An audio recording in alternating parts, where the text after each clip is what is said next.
राजस्थान के रेगिस्तान के बीच बसा था सांवलपुर नाम का एक छोटा सा गांव। दिन में यह गांव बिल्कुल सामान्य लगता था, लेकिन जैसे ही सूरज ढलता यहाँ की हवाओं में एक अजीब सी सिसकारी घुल जाती। गांव के बाहर एक ऊंचे टीले पर खड़ी थी एक वीरान हवेली। कहा जाता था कि वहां रात में जिन्न जागता है। गांव का कोई भी इंसान सूर्यास्त के बाद उस ओर जाने की हिम्मत नहीं करता था। बूढ़े कहते थे, वो जिन्न इंसान को मारता नहीं, उसकी आत्मा निगल जाता है। सैकड़ों साल पहले उसी हवेली में रहता था एक तांत्रिक मलूक शाह। उसे अमरता चाहिए थी। उसने काले जादू से एक जिन्न को बांध लिया, पर जिन्न को बांधना आसान नहीं होता। एक रात अनुष्ठान के बीच जिन्न ने मलूक शाह से कहा, अगर तू अमर बनना चाहता है तो हर पूर्णिमा एक मानव आत्मा मुझे देनी होगी। लालच में अंधा मलूक शाह मान गया, पर जिस दिन उसने आखिरी आत्मा चढ़ाई, जिन्न ने उसे ही पकड़ लिया।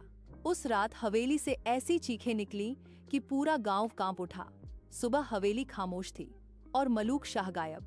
उस दिन से जिन्न आजाद हो गया। अब वह केवल आत्माएं नहीं खाता था, वह डर, लालच और पापी इच्छाओं पर पलता था। जिस इंसान के दिल में भय या लालच होता, जिन्न उसे आवाज देकर बुलाता, आजा, मैं तुझे वो दूंगा जो तू चाहता है।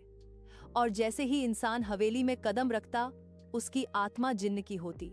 दिल्ली से आए 4 दोस्त अर्जुन, रोहन, मीरा और करण, वे पैरानॉर्मल व्लॉग बनाते थे। उन्हें इस हवेली की कहानी मिली और उन्होंने तय किया कि रात यहीं शूट करेंगे।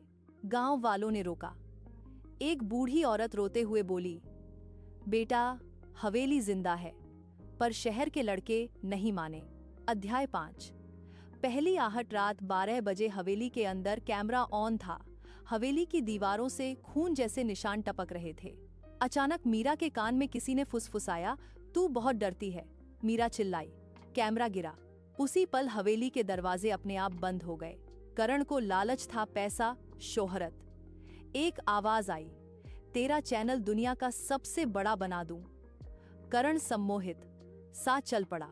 अचानक अंधेरे से एक काली आकृति निकली, आंखें जलती आग जैसी। एक पल में करण की आंखें सफेद हो गईं।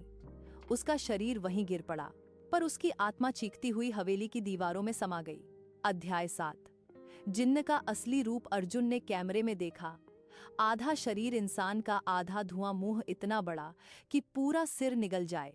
जिन्न हंसा, मैं आत्माओं से बना हूं। दीवारों से सैकड़ों चेहरे निकल आए, रोते हुए, चिल्लाते हुए। मीरा को याद आया, उसकी दादी ने कहा था, जिन्न को सिर्फ सच्चे डर का सामना खत्म कर सकता है।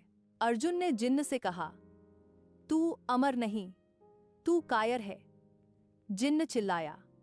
हवेली कांपने लगी। जिन्न बोला, एक आत्मा दो, बाकी चले जाओ। रोहन आगे बढ़ा, मेरी ले लो।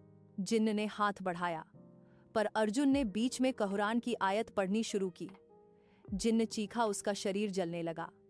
एक तेज रोशनी हुई, हवेली जमीन में धंस गई। सुबह गांव वालों ने देखा, टीला खाली था। 3 दोस्त बच गए, पर आज भी हर पूर्णिमा की रात रेगिस्तान में कोई आवाज आती है, आ जा, और कहा जाता है, जिन्न मरा नहीं, वो सिर्फ सो रहा है। अगली आत्मा के इंतजार में